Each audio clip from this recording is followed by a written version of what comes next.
Well, I think we'll make a start there. So good morning and welcome to this Golden Quarter Planning webinar. My name is Jack Harper-Taylor. I'm the Marketing Manager at Threepipe Reply, a brand performance agency with deep expertise across retail and digital marketing.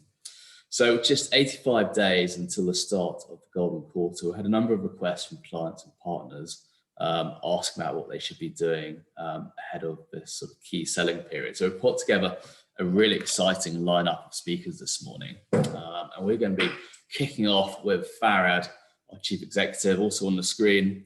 He's going to be sharing some of his actionable insights about what you should be thinking about ahead of Golden Quarter. Then we'll hear from Zoe Adamar, retail strategist at Facebook, who will be talking about the great festive comeback. And Zoe's got a ton of really exciting brand experience, leading performance marketing for the likes of Ralph Lauren and TK Maxx. So she should add some really interesting insights there. And then finally, we'll hear from Jodie Hopkins, who is head of marketing at GHD, and she'll be doing a Q&A with our head of client services, Hannah Langley. And Jodie rather has over 15 years marketing commercial experience across the beauty industry and worked with some really cool brands such as Bare Minerals and Unilever. So we've got some really interesting experience on the webinar this morning. Just a quick bit of housekeeping. If you do have any questions at all, please put them in the Q&A box at the bottom of the screen. And at the end, after Hannah's Q&A with Jodie, we'll get to as many of your questions as possible. But I'm going to hand over now to Farad. I'll let you load your deck up and we'll make a start. Brilliant, thank you, Jack. Morning, everyone. Hope we are all feeling suitably buoyant this morning after yesterday evening's events, and hopefully some of the stuff we can take you through will prove to be very, very helpful. So let me just find my presentation. There we go. So as Jack said, I'm going to take you through some of the insights and some of the things we think you should be thinking about, and obviously some of the things that have changed over the last 18 months, some of those things that we expect to remain the same, or kind of how that evolution looks like it's going to come out in terms of what 2021 looks like. So I think the reality is that the pandemic hasn't really changed the trends that we were seeing before. All it's really done is accelerated a huge amount of them in terms of timing. And actually, when we get to look at some of the data in a bit more detail, it's also accelerated it mostly in kind of older demographics. But the sort of key trends that we need to think about, and we'll talk about throughout this sort of 10 minutes, are increasing health and wellness, which is no surprise, the new consumer value equation, how consumers are understanding value, the role that digital is playing in the path of purchase, increasing requirements around sustainability and responsibility, the role of omnichannel, and the role of inclusivity and personalization. The lockdown has really left a kind of a legacy of three key things that lead to three key implications. So the first one is the behavior of consumers in the discovery and purchase of products has shifted permanently in terms of what they're doing and how they're doing that. And actually the big thing that becomes important for us as marketers is that loyalty and lifetime customer value is going to be increasingly sophisticated, increasingly personalized through multiple touch points, including for some users still an offline experience, but actually that focuses on capturing that individual's lifestyle needs. Spending, I mean, I'm sure we've all had that over the past sort of 18 months, but it's become under scrutiny, and there are really two macro trends that are coming along, which we will see and will very much determine the way that you need to approach things based on the nature of business that you are. We have a significant amount of people that haven't really been affected by the pandemic from a financial point of view. We have a pretty significant amount of people, probably 20%-ish, that are actually way better off. Generally white collar workers, more urban, those that have been working from home without risk or less risk of furlough and some of those things. But obviously, particularly in some areas and some sectors, a massive impact from a financial point of view in terms of people being furloughed, losing work, and those sort of areas. So what we're going to see is that the value, the measurement of value and how value is perceived is probably going to keep changing in terms of those different audiences. And that convenience and purchase impact is going to become increasingly important as consumers trade up and across those categories. And then this is again an acceleration of a trend, and how much of this trend can be taken upon and used over the next sort of 6 to 12 months is going to depend on our external environment. But obviously, lifestyle changes have become a big thing as COVID, and as the pandemic ends, going back to or re-experiencing some of the things that we haven't been able to do for a long time is going to become increasingly important. And you'll see in some of the data that we talk about how that's sort of impacting. So 2020 is probably no great surprise in terms of the real impact for overall retail was a loss of sales, roughly about 7 billion, but a huge shift in terms of online retail sales being up 55%, and actually online accounting for 48% of all spend. Huge declines in footfall, particularly driven by high street and shopping centres. Retail parks are generally lower because they have supermarkets in them. And if you were to exclude the impact of grocery, you would actually find that bricks and mortar retail sales would be a lot lower and footfall would be a lot lower across those pieces. Black Friday, which is probably not really a surprise, actually was just a real reflection of a similar type of behavior to what happened throughout the entire quarter. Obviously online won, which is no kind of great surprise, and won disproportionately to what everyone else was doing, even if there were increases in local high street purchasing and those sort of areas. But I think that the two really important sort of takeaways are that the number of people that are expecting to continue to purchase online is quite high, and it rises to higher amounts in the 45 to 54 demographics. And actually the big number is really, you've got nearly half of consumers have purchased products online that they've only ever previously purchased in store. And that's going to fundamentally shift the dynamic of how that pattern of behavior changes over time and maintains over time. Despite the uncertainty that we're currently seeing, consumer sentiment is the best it's been for quite some time. It's higher than it was pre-Brexit, which is quite surprising, I find, but there you go. And as I touched on earlier, there are a real breakdown between those who are unimpacted or actually positively impacted from a financial point of view because of COVID, and those that have been negatively impacted. And actually, it's about a 60-40 split. And so you can see already in the economy, right, in terms of that household saving piece dramatically increasing. That you just have to look at the amount of house moves and house prices going through the roof because of people looking at how they can spend their disposable income. But the thing that we need to wait and see is actually when we get into Q4 and the furlough scheme ends, how much that impacts, what the pressures on employment actually look like now. And I'm sure if you've been keeping up with the news recently, the pressure on employment in the UK is probably the worst it's ever been as a result of so many people leaving the country and so many people still being on furlough and not wanting to leave their jobs. So, and that's in every sector, from the more manual ones to the more kind of white collar ones. But there is an underlying increase in inflation that we have seen, which obviously the Bank of England hasn't done anything about yet, and is talking about being temporary and waiting. But if that persists, then actually you would expect to see a change of behaviour. Unsurprisingly, the areas where the spend increases are expected are all the things to do with going out and having a good time in some respect. So eating out, going on holiday, depending on how possible that is, eating out, going out, and fashion and other categories associated with that, with a slight increase in some of the areas around the home. So what we're going to see is, in reality, what we would expect is that some of the areas that have been the most heavily impacted from an overall point of view should be the areas that actually see the fastest returns in terms of rate of growth. But what's interesting about this Christmas is the amount of people who are thinking about spending it at home with their immediate family. So you can see in the sort of chart on the right hand side that actually what you've got is a significant increase in the amount of people spending time at home within the immediate family, but not necessarily with their extended family.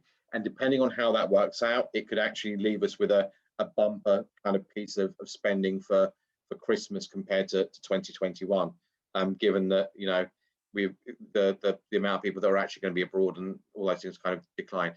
Obviously in 2020 we saw a slight decline in gift spending from an overall point of view.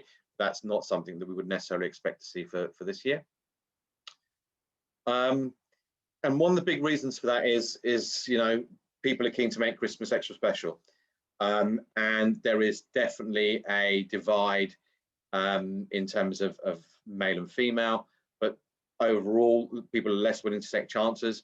They're going to get their shopping done earlier than ever before. These are trends that are not unusual even pre-pandemic, but what we've got now is really an increase in some of all of those reasons. So, you know, 38% of people to have all their shopping done by Black Friday, and something like a third looking to actually do that piece over Black Friday.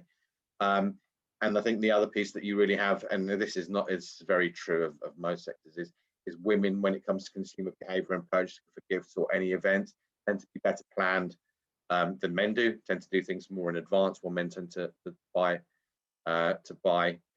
towards the end of any cycle, frankly. And then obviously the things that will keep online at the forefront of that really are the fear of another lockdown and concerns over the Christmas crowd. So even when the world opens up, and we've seen this from other research data that we've done around sports and sporting events, there will still be a significant amount of people, probably somewhere in the region of 20 to 30%, who will adapt their behavior in response to the fears that they have around COVID.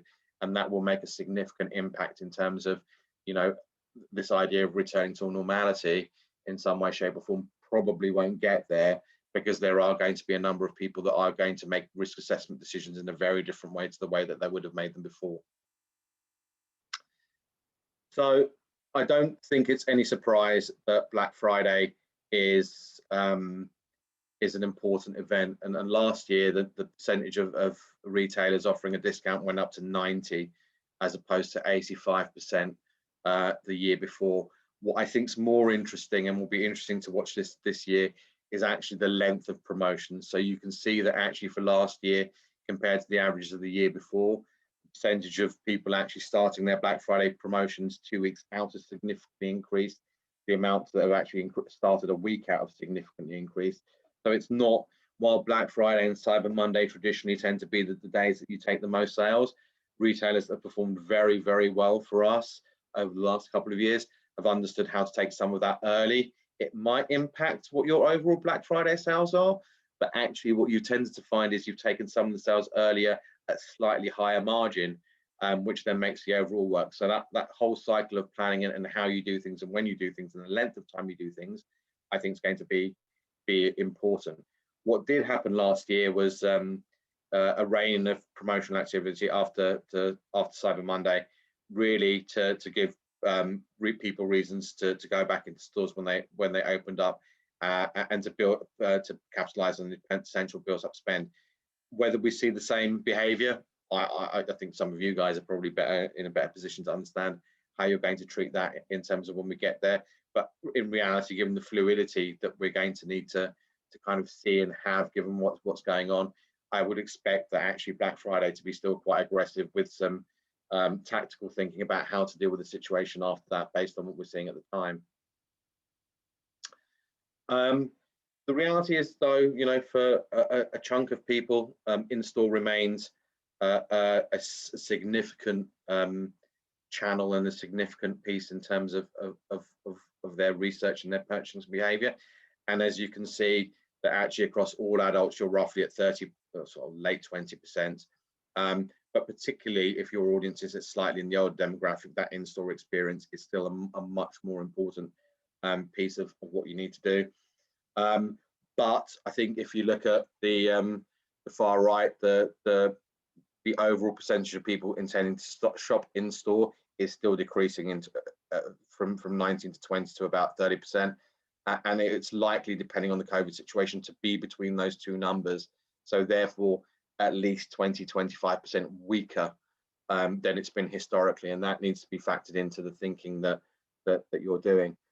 I think that the other thing that's become very important alongside the promotional bit is the understanding of where the store is and is it close to me, and actually are things in stock. So the big thing that really happened last year alongside all those things was actually about, again, relative behavior, and you can see it here in quite a strong way in terms of its really drive to actually find products and discover new products is disproportionate in Gen X and the baby boomers, so the older generations, in terms of what that happens to look like, increasingly in terms of, and it's interesting that actually that increase is predominantly around social and consumer reviews and not search, which is where you would expect them typically to be more comfortable from an overall point of view. But I think that's the other trend that's accelerated, and we think will probably remain the same through the sort of phase of the pandemic, is that the consumption of social media has risen exponentially across all groups. And search has not, because search has actually been something that's been more product focused and it's been slower to come back. So the split of time that users are spending between the two channels has changed. The function which they're using them for has also changed. And so actually it's becoming increasingly important from an awareness and discovery point of view that your social pieces are more important than they were before. So, I mean, we've identified what we think are probably 4 persisting behaviors that will run throughout the entire golden quarter, and probably for longer, depending on the impact of the pandemic and when our headspace kind of moves out of that. So I think the 4 key takeaways really are, for whatever you plan, you need to have some flexibility, because there is going to be an ongoing reaction to unpredictability. So having fluidity in the plans, not being overly committed to things where, particularly from an offline external world point of view, that lock you into doing certain things, is going to be very important. The trend of looking for things online and ideas and shopping inspiration is not going to change. I mean, the 2 big numbers here are really that, you know, the people looking for ideas in Google, because it's kind of unimaginative, grew 200%, and 80% of consumers discovered new brands online during the pandemic. Convenience, it again is increasingly important, and I think if you're familiar with the rise of the sort of delivery grocery apps that are appearing around London, delivering you products in 15 minutes to go alongside with the Deliveroo's and Just Eat, we're getting to that point where that speed of delivery is becoming increasingly important. But I think the 2 things for consumers that are thinking about going into a store really are, A, understanding that what they want is probably going to be in stock if they actually arrive at that location, and B, is actually the proximity of availability. So, you know, if you look at the footfall data that we're already seeing from the world unlocking a little bit, central London is still significantly the biggest margin of lowest incremental footfall, and hasn't caught up, where you're starting to see it in retail parks and you're starting to see it in shopping malls. So that kind of proximity piece looks, if you combine it with the, you know, Christmas crowds and bits and pieces, that it's going to be as important. And then actually the other piece is around click and collect, shopping apps, alternative deliveries, easy places to pick up my shopping from. And then the last one really is going to be about discerning about where money is spent. So increasingly consumers, particularly those that are less financially impacted, are going to be thinking more about values rather than value per se, but it's going to be a lot more particularly for brands in the middle and luxury ends of the markets around perceived value, and less about price and more in alignment with buyers' values. Like last year, and like like many things that we've seen over the last year, that flexibility about making sure that you have really good customer data, that you can analyze it, anticipate what those needs are, apply automation, and actually really understand how to deal with demand shifts in a very reactive way, is going to remain essential. Thank you for your time. I hope you found that useful, and I'm happy to answer any questions at the end. Thank you. Bye-bye. Farron, thank you very much. Really interesting presentation, and I think we'll have that deck available after the webinar as well, so we will circulate that. But I'm now going to bring up Zoe from Facebook, and Zoe is going to run us through her insights. So over to you, Zoe. Thank you. Thank you, Jack. So I was just checking that I was not on mute. That happens quite a lot during lockdown, believe me. So I'm just going to start by sharing my screen. So I think there's been some great insights that Farhad surfaced there in terms of digital inspiration. And I think this, sentiment of intention to actually not return back to store as well. I'm an agency team lead at Facebook and a former retail strategist at Facebook. And I'd like to talk to you today about some of the key insights on planning for Christmas 2021. They're predominantly based on our Facebook seasonal holidays survey with over 49,000 respondents. And my aim is to leave you excited about the opportunities available in this Q4 golden quarter. So I'd firstly like to take you back to last year. Let's be honest, it was a pretty bad year. And for many of us, Christmas 2020 was a cancelled holiday. So 71% of consumers globally said their holiday plans were greatly affected by the pandemic. But the good news is that when it comes to Christmas 2021 holiday planning, we're seeing some signs of hope and optimism and opportunity to make this a great festive comeback. And that's really what I'd like to focus on and talk to you about today. So how can we achieve this great festive comeback for your brand and business, I hear you're asking? Well, I'd like to talk about two key themes. So signs of holiday resilience that indicate that this is going to be a really good Christmas 2021. And the second is 5 key steps that I want to give you to achieve a great festive comeback for your brand and your business. So firstly, starting with holiday resilience, the picture from PwC and Consumer Sentiment Survey shows that consumer sentiment has never been more positive. Farhad's kind of touched on some of that in his slides, but we see that consumer sentiment is up by 8 points. It's up by 5 points higher than the previous record, which was pre-Brexit. And it's an incredible 34% higher than at the start of the pandemic. And much of that resilience is down to financial security, with the majority of people either having been unaffected financially at 39%, or actually with people saving money over this pandemic and lockdown period at 19%. And when we look at what they're intending to kind of spend money on, we see pent-up demand across each of the categories here on the chart, with the increase in net spending intention in the next 12 months forecast for December 2021, comparing that against December 2019 and December 2020, we see an increase across all categories, especially where people want to kind of treat themselves, which is all really positive signs. And that really has been encapsulated by this rapid acceleration that we've seen in digitalization over the last 12 months. So it's nothing new, as Farhad mentioned, but we are seeing kind of that trend really accelerating. So when we look at online retail spend in the UK in 2020, this has increased by 48% to an estimated £113 billion. Data from Benedict Evans highlights that the UK is settling at significantly higher penetration than other markets. So actually the UK is at 30% and the US is at 20%, just to give you some comparison between the two. And what that means is that this is a really positive story for the UK. Going into that festive season, that gives us a reason to be cautiously optimistic, and it's a good backdrop to set us up for the festive comeback for 2021. So now we've covered the backdrop and the context, I'd like to talk to you a little bit about the steps that you can take. And there's 5 steps in total. So starting with designing the flagship store in the palm of your hand and ensuring that experience can be delivered in mobile.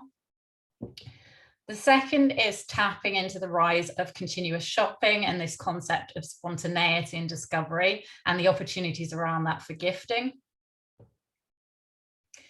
Thirdly is incorporating this purpose, which is now a must, considered to be now a must-have.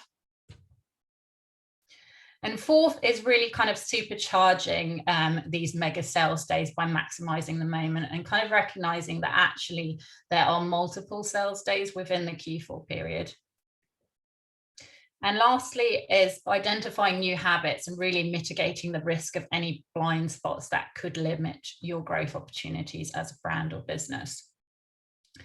So let's now dig into one of those first insights. So when talking about designing the flagship store experience for mobile, it's really easy to be, purchase focused and thinking about kind of optimizing to purchase without necessarily taking into account, this sensory experience around Christmas.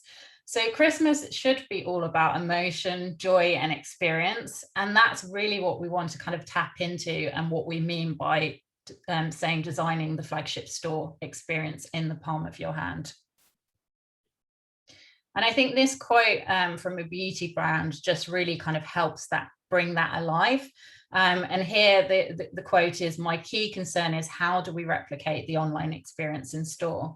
And I think what's really fascinating about this quote is that we see this real role reversal in expectations for online versus the expectations for the physical store. So typically the online experience might be more bottom of funnel and purchase focused. And we're seeing a flip on its head of this and a real role reversal. And I think that's what makes it really interesting about the opportunities and the innovations that we can tap into for Q4. And of course, what's fueling that is mobile, the most important shopping tool. 60% of customers say that their mobile has become the most important shopping tool. 73% of global shoppers are interested in trying innovative and new ways of shopping. And when we look at the easiest way to not only purchase products, but also to discover and research products compared with in-store and online, we can see huge leaps in the online space. Interestingly, if we look at kind of the discovery element as well, that traditionally would have been led by store, but again, we see this real role reversal between online and store taking place. And it's driven by how people are experiencing products in the digital environment and leading to these more immersive experiences. So for example, 72% considered augmented reality as a fun way to interact with brands. And there's a couple of examples here. I think this is a great example from Kylie Minogue. I didn't know that she was around still producing music, but she launched her album Disco, and users were actually treated to a unique immersive experience on the platform. They had a holographic of Kylie and a filter to sample her new album. Again, it brings kind of this joy and creativity around Christmas in injecting fun. And we're also now seeing a 200% increase in live as a way to connect brands with audiences as well. And on the right-hand side, this is an example from Zalando, and this was run in Black Friday last year. And they had a 90-minute shopping session with a key influencer. She shared several different looks and promotions. And then, of course, this was linked to Messenger to reduce that friction to purchase. And the events were filled with competitions and lots of behind the scenes. And this was a very successful campaign, in particular attracting new audiences. In this case, it attracted 35% new audiences, which is really, really crucial when you're thinking about mega sales days. And what we're seeing is that immersive experiences are being fueled by messaging and Messenger. So creating desire through augmented reality with some of the examples that I've shown you, thinking about live, and then really capturing and converting that demand through the messaging services. We've seen a huge surge in this space, 100 million messages sent per day by businesses using the WhatsApp API, and more than 3 million advertisers already using click-to-message ads to direct people through to Messenger. It's a particularly valuable way to connect and communicate with customers during holiday periods. And 40% of holiday shoppers globally said they're more likely to purchase with a business that they can message, which makes perfect sense. So when it comes to designing the store in the palm of your hand, the first implication is really to consider the expansion of these different touch points to connect your brand and your audience, injecting creativity and joy, and making discovery feel real through AR and kind of more exploration. Conversational commerce as a way to scoop up some of that demand, making it easy for people to connect with you and for you to offer a more personalized service. So that's our first insight and implication. So moving on to our second step, this is all about tapping into this rise in partial shopping. And we are seeing that 60% of shoppers have changed their shopping habits, not just how they shop, but where and when they shop as well. And we've seen a shift away from the planned purchases, more to a discovery mindset when you're on our platforms, being open to new brands, trying new things, discovering new brands. And this adds a significant level of what we're calling shopping spontaneity, especially during, holiday periods. 90% of UK holiday shoppers who discover on Facebook platforms made a spontaneous discovery whilst shopping online.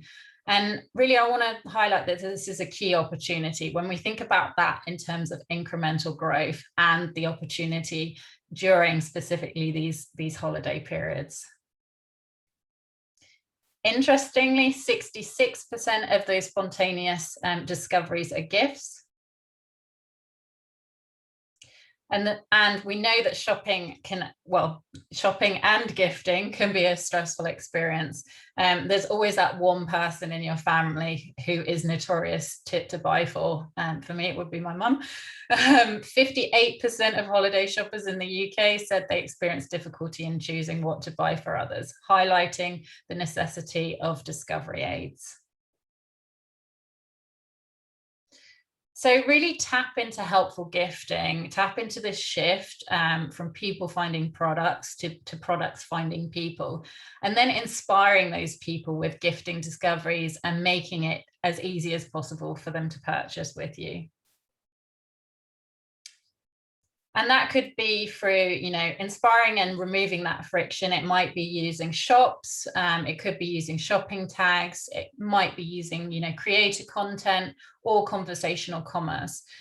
What I think is important to kind of highlight is that actually removing those friction points doesn't mean removing creativity. It's just about making it as easy as possible for people to shop whilst making it as creative as possible. This is a great example from Crew Clothing, and they used a gifting bot actually. So asking people, who do you want to purchase for? What is the sort of price of the item that you're looking for? What's your price range? And we saw that this activity drove a 5 times return on ad spend, and 47% of conversations resulted in a purchase.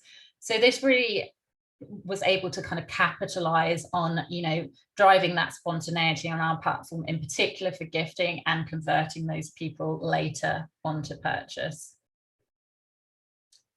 Now I want to move on to the third step, which is really about baking purpose into campaigns and just making sure that they're not just a nice to have. And we've seen definitely an increase in this over the last 12 months as well, and probably maybe a little bit pre-pandemic as well. Purpose has always been important at Christmas. We know that over 50% of donations take place at Christmas, but over the last 12 months, we've seen this surge even more.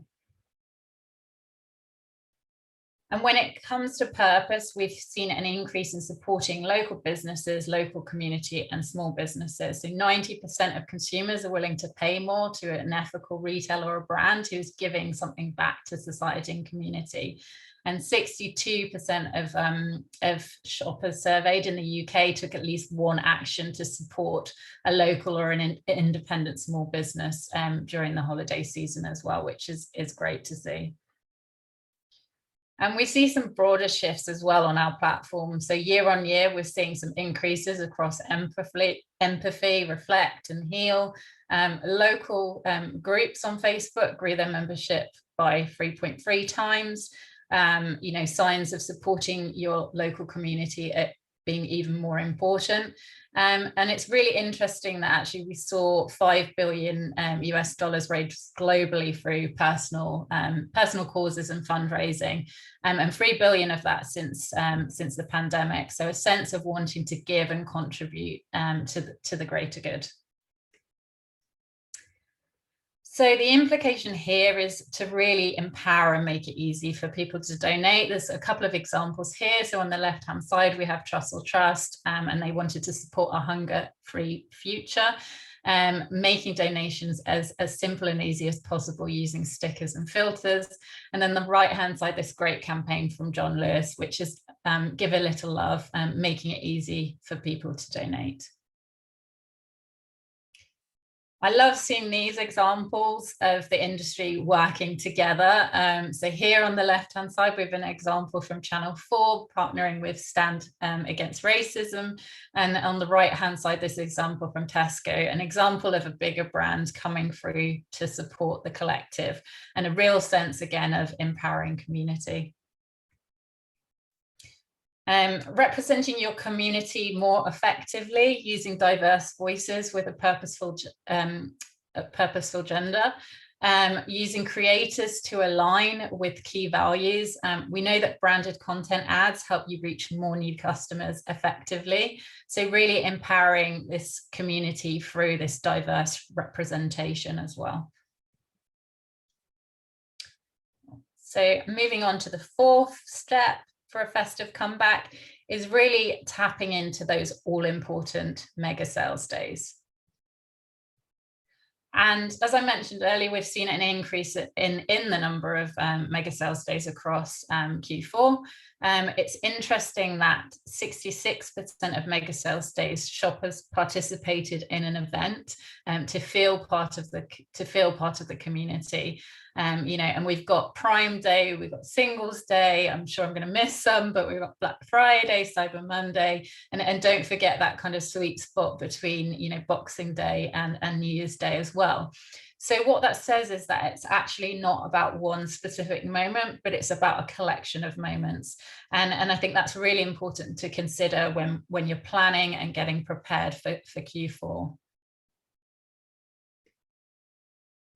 And we know that discovery happens on our platform. 47% of mega sales day shoppers surveyed in the UK discovered the item they purchased on Facebook apps. So it's important to optimize for this. And the key shifts, I think Farhad touched on some of them, is that we're seeing that planning is starting a lot earlier. So 37% of holiday shoppers surveyed in the UK bought something during a mega sales day event in 2020, and 38% of UK holiday shoppers have done most of their shopping by Black Friday. And we also see this in our trends. So, an example, looking at kind of Google search, we see a surge in searches the week prior to Black Friday. And when we couple this with our own data, we see a surge or an increase start to happen after Singles Day, which kind of acts as that catalyst before and into Black Friday. So when it comes to mega sales days, we've kind of split this up into, I guess, different phases for you to really explore those moments of maximum impact across the multiple days. So thinking about the pre-tease, so this is kind of 2 to 3 weeks before, you should be thinking about those upper funnel objectives.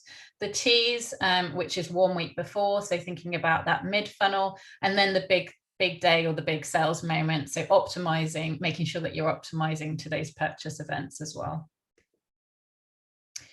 And finally, the fifth insight for a festive comeback is really about embracing the shift in habits, but being mindful of your own audience blind spots and bias. And what I mean by that is, when we look at GWI data, we see over the last 3 months, 34% of consumers have tried a new brand or retailer. And what we're seeing across our platforms is that in times of disruption, consumers are more open to new brands. And this, we think, is probably because, their regular habits and patterns have been disrupted as well.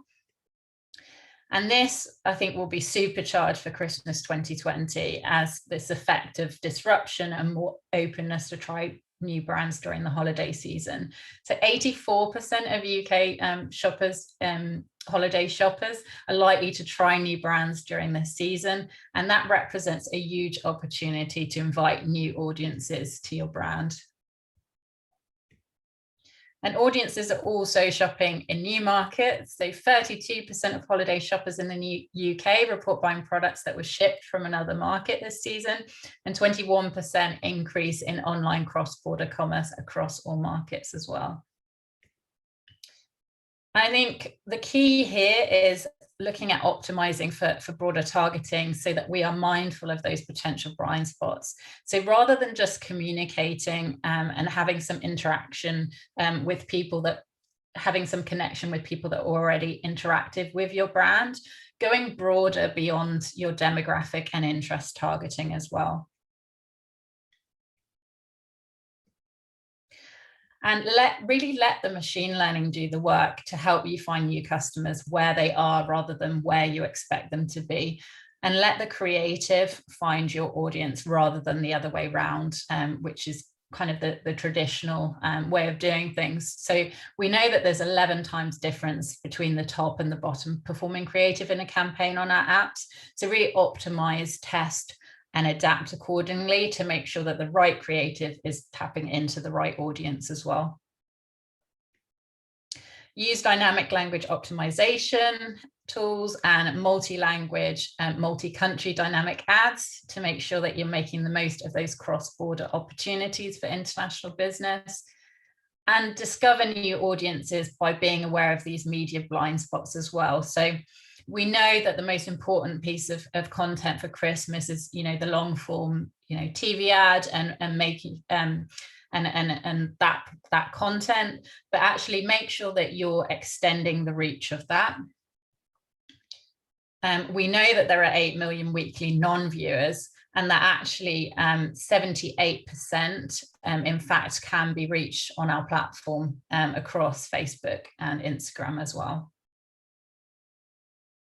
And make the most of that long form content on the platform. 1.25 billion people watching Facebook Watch every month. So really make the most of that creative content that we know is going to be really powerful for you during the festive season. So I'm just going to do a quick recap of the 5 steps in order to secure your festive comeback. So the first one that we talked about was designing the flagship store experience in the palm of your hand. So consider the expansion of touch points to connect your brand and your audience. And most importantly, make sure that you're injecting some fun and creativity into it. The second one is tapping into the rise of continuous shopping and spontaneity. So using helpful gifting aids like Messenger bots and driving discovery and making it really easy to purchase. The third one being baking a purpose into campaigns as a must-have and really empowering this sense of community and collective support and action. And the fourth one is supercharging those mega sales days by magnifying each moment and maximizing the impact there. And finally, as new habits emerge, be aware of those blind spots, open up to broader targeting and creative to make sure that you're not missing a trick and you're discovering your new audiences as well. So that wraps up my section. I hope you're feeling optimistic, excited, and ready to explore the opportunities that are available in the golden quarter that is Q4. I'm going to pass back to Jack now and stop sharing my screen. Thank you. Zoe, that was brilliant. Thank you very much for jumping on. Some really, really interesting insights there. I think the one that really sort of stood out for me was the whole online offline piece, which I know we get a lot of questions from our clients about how to better make that happen. So thank you very much. Very, very good indeed. So I'm going to hand over to Hannah and Jody now. I'm conscious we're running a little bit behind. So we're going to get straight into the Q&A. Over to you guys. Hiya. Hi, Jodie. Morning. How are you doing? Yeah, not too bad, thank you. So I think those insights are really useful, and I guess we talk about things like that quite a lot, but I guess what would be really interesting is like GHG have had such an exciting year this year. Like, how are things going? Are they showing signs of slowing down or increasing? So I guess the past year has been an incredibly busy one for GHG. You know, as with all businesses, we've had to kind of like deal with and find our way with the pandemic and, you know, the uncertainty of COVID. But, you know, we've fared pretty well. We've had to learn to be incredibly reactive in everything that we're doing. You know, our spring summer campaign due to launch last April, you know, sort of like almost this time last year, was a group of girls, you know, having a great time in, you know, at a festival. So completely not relatable. So, you know, a campaign that had been planned for months and months in advance, you know, we couldn't go out with, you know, it wasn't the right thing to do. So we completely had to, you know, sort of switch tack, change our strategy as to what we were doing. And then obviously still launch the collection, but, you know, launch it in a way which is relatable to people. So lockdown hair, Zoom hair, Teams meetings hair. And, you know, I think in a way we've been incredibly lucky with the brands and the category that we work on, because, you know, as we're sitting here now, everybody can see from the shoulders up. So everybody is making that little bit more of an effort with their hair, which of course is, you know, it's like a huge benefit for us as a brand. And, you know, I think one thing that Farhad mentioned earlier is, you know, there's, you know, that group of people who, you know, are still working, who haven't necessarily been affected financially by the pandemic, who are still working, but not, you know, they're not going out, they're not traveling, they're not going on a holiday, they're not paying, you know, the commuter fees. So people are essentially, you know, we're seeing people are trading up into GHG as a brand and into that higher ticket price, which of course is a great benefit for us. And you've also just launched a new product to the market. This is quite exciting too, because it's sort of perfect timing, isn't it? Do you want to talk to us about that? Yeah, so on the 1st of July, we announced that we'll be launching our first ever cordless straightener unplugged. And this is a real milestone for us as a brand. You know, we're 20 years old this year, but this product has been 10 years in the making. You know, we wanted to make it the best possible product that we could, you know, with the best technology.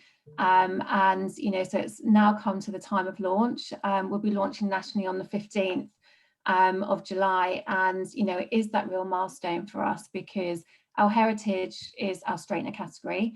So this is obviously building within that category, adding innovation to the category. So this will obviously remain a key focus for us. And, you know, because it's cordless, it's great for when people then start to travel again, and will of course be, you know, it's like the perfect Christmas gift as well.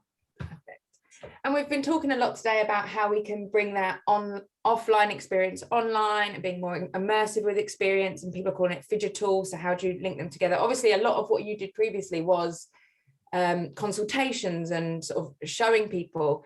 How have you sort of evolved, and what are you doing, and are you going to go back to that? Sort of what's GHG's plan for this year?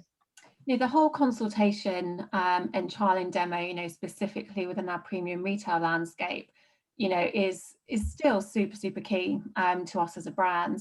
The great thing with GHG, and, you know, one of the unique selling points that we have is that true transformations that people can achieve with our tools.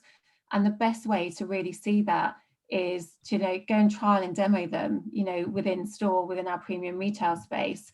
Obviously, with a pandemic, that forced us to rethink our strategy whilst these stores were closed. And even when, you know, the stores reopened, there were limitations on what we could do. There were no touch policies. We still couldn't do the trial and demos. So, you know, the BAs who were working in store then completely changed tack and like, okay, we can't show and like do the trial and demo on you, but we can do it on ourselves. So they were then showing consumers how to use the tools. And, you know, I guess another big shift change that we've had to make, you know, historically, our big press events, big influencer events to launch, you know, a limited edition collection or to launch MPD have always been key to get that big mass awareness out, you know, on top of the paid media side, you know, with all the influencer reach. And again, you know, we couldn't have those, you know, those big trips and those, you know, really, really impactful moments because people couldn't travel. We couldn't get people all together at the same time. So it was still key for us to have those events, but obviously we were forced to do them digitally. But we've had some amazing learnings from doing them digitally, and they're actually now something that we're going to continue to do. We found that obviously we can get more attendees, you know, so like in one space at the same time, you know, if it's all digital. So this is definitely something that we're going to continue to do, as well as, you know, having those in real life ones as well, absolutely when it's safe to do so. It's sort of like a mixture, isn't it? You'll be able to sort of spread your reach much wider than just having your events that you were doing before. And I guess this sort of also follows on from Facebook talked a lot about being helpful and make that shopping experience easier. Sort of what have you been doing? I know you recently had like a 185 house, which is an interactive microsite. So what else have you guys got planned to sort of make that easier for consumers? Yeah, so we launched 185 House, which is, you know, is part of our 20-year celebration for the brand. And it was a real first for the brand. It was like an online platform, you know, completely virtual, where you could go in and really discover different elements of the brand, about the tools, about the heritage, about the professional side. We had avatars made of, you know, our global ambassadors, where you could ask them questions. And we also made it really consumer friendly as well by using some of our influencers, some of our influencer brand ambassadors, like Zoe Sugg, and running social competitions for consumers to then win an intimate sort of like one-to-one with her so over the platform. So that was a complete first for us as a brand, which is really, really exciting. And the platform is going to live on for a year. So we can absolutely still maximize this for other key moments within our calendar as well. But I think that, you know, with GHD being a premium brand, we're always going to have, you know, those luxe brand campaigns when we launch a collection or when we launch MPD, with that really strong storytelling element. But I think what we've really learned is really to make our supporting assets a lot more consumer friendly, where people haven't been able to go into store and ask our BAs the advice, you know, what tool is right for me. What we've had to really do is assess and reevaluate the assets which people can see on social and online and make them a lot more relatable to people by using different hair types, showing different tutorials, showing how people can actually, you know, achieve the looks with the tools themselves. And how is all of that sort of coming together to plan for Q4 this year? Sort of what are you taking on for this year's campaigns? So Q4 is a key moment for us as a brand, with GHD being so giftable. You know, it's always on the top of a lot of people's lists for Christmas. So it's essential that we win, you know, for Christmas. It's really, really key that we start our campaigns early to really, you know, it's been mentioned a few times this morning, you know, to start that planning process early. You know, we want to start planting the seeds. You know, the GHD Christmas collection is going to be the collection that we want people to put on the top of their lists, and, you know, not really only just targeting the people who want to receive GHD. It's, you know, targeting the quite often last minute mail shoppers at the right time. So, you know, we're targeting the gifties and the gifters with the right message, making it really, really tailored to them. And how are we how are you using data, I guess, to help with that personalization and customer satisfaction? How much is that playing a part of the campaign? Absolutely. I mean, I think, you know, with, say, for example, ghdhair.com, we have our CRM database, and, you know, really making our messages tailored to people who have shopped with us previously. if somebody has, previously bought a Platinum Plus styler, targeting them with something which is more personal to them, saying, really hope you're loving your Platinum Plus styler. You'll probably love XYZ from, the rest of the GHD range. So we're really kind of encouraging people to shop cross-category and really informing people of the other categories which are in the range. So it's sort of full circle, isn't it? It's gifters, giftees, previous people, and using all of the data that you've got to sort of really leverage on that. And I think people really like that as well, that personal touch to them. It makes them feel that the brand is talking directly to them if they're, giving a nod to something that they've previously purchased. So it makes them feel in some ways, more special, that the brand is talking to them specifically rather than just a blanket email that goes out to everybody. Exactly. And I guess it helps the campaign have all of those layers, doesn't it? Like you've mentioned, your top sort of big glossy brand message, but then you've got your influencers, you've got your personalization, all of these elements when we're planning. It's sort of like with the big one with all of the little bits underneath and how it all fits together. Absolutely. And then I guess finally, what would be like your top tips for brands sort of planning and hoping to get the best out of the golden quarter? I mean, I think what we've learned over the past year is, absolutely have your plan strategy and, plan for what you want to do, but, to be completely prepared for it to change. I mean, I think that's one thing that everybody's probably learned. We need to remain reactive and really to keep our plans fluid and be prepared to change them for whatever is happening in the here and now, whatever I guess that may be at the time. Yeah. I think kind of like what is really long gone is, you make the plan and you execute it. I think, we really need to be prepared to change and to adapt as to what's going on. But I think, what I would say, and, kind of like echoing what's already been said, is that people will probably want to make up this year for what they didn't experience last year for Christmas. So I think there's a huge opportunity for brands and for retailers, to really kind of take advantage of that and to give people that Christmas, I guess a bigger Christmas this year that people missed out on last year. Perfect. Thank you very much. It's really useful. And I think it makes me excited for Christmas. I mean, we're in July and I think, oh God, Christmas is going to be, hopefully, as long as there's no crazy, like you say, crazy things that happen, hopefully it'll actually be an amazing Christmas and everyone will have a really good time. I hope so. Perfect. Thank you, Jodie. Thank you. Jodie, that was a brilliant session. I feel we could easily go on for another 30 minutes, an hour, talking about what we should be doing, what we can be doing ahead of the golden quarter. But unfortunately, we have run out of time for today. It's a real shame, we've got a ton of questions, so we'll try and answer as many of those as we can after the webinar. But it just leaves me to say thank you very much for joining us this morning. I hope everyone found it useful, and if we can help in any way at all with your golden quarter planning or any planning or activations coming up, please do get in touch. But that's all for today. Thank you very much. Thanks, guys. Bye. Thanks. Bye-bye.